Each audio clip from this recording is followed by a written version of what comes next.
Welcome back to part 2 of our Porto walking tour. Today, we cross the Douro River to Vila Nova de Gaia, the historic heart of the port wine trade. Our journey begins by crossing the upper deck of the iconic Dom Luís III Bridge. From here, the city's vertical labyrinth unfolds in a breathtaking panorama. High above the bridge sits the Mosteiro de Serra do Pilar. This 16th century monastery features a unique circular church and offers the best sunset views in the region. If you like this content, please help us by hitting the subscribe button and notification bell so you can be notified when we upload additional content. Jardim do Moro is the city's favorite balcony where locals and travelers gather to witness the sun dipping below the Atlantic horizon. For a different perspective, the Gaia cable car whisks us down the escarpment, providing a bird's-eye view of the historic wine lodges. Arriving at the riverfront, we find ourselves at the gateway to the world of port. This promenade has been the lifeblood of the city's commerce for centuries. Look at these Rabello boats. These traditional wooden vessels once navigated the Douro's rapids to bring wine from the valley to these very shores. Stepping inside one of the 50 wine cellars in Gaia, the temperature drops and the air fills with the sweet, oaky scent of maturing wine. By law,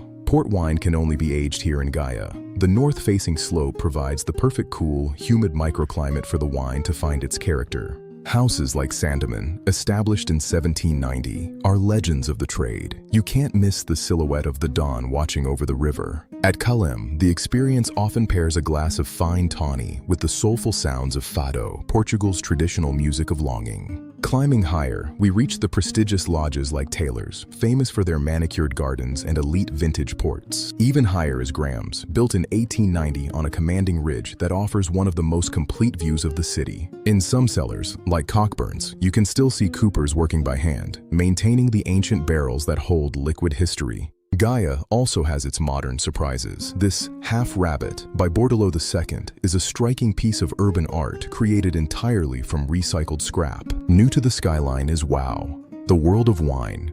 This massive cultural district has transformed old warehouses into a world-class destination. With 7 museums and 12 restaurants, it's a celebration of Portuguese heritage, from cork and chocolate to the art of the harvest. The central square here offers a perfectly framed view of the bridge, merging the city's industrial past with its vibrant future. As the lights of Porto begin to twinkle across the water, the true magic of the two shores becomes clear. One shore names the wine, but this shore creates it. We end our time in Gaia with a toast to the traditions that have shaped this valley for over 2,000 years. Saúde. Join us for the final part of our tour, where we'll head back to Porto to explore its hidden gardens and the coastal beauty of Foz. If you like this content, please help us by hitting the subscribe button and notification bell so you can be notified when we upload additional content.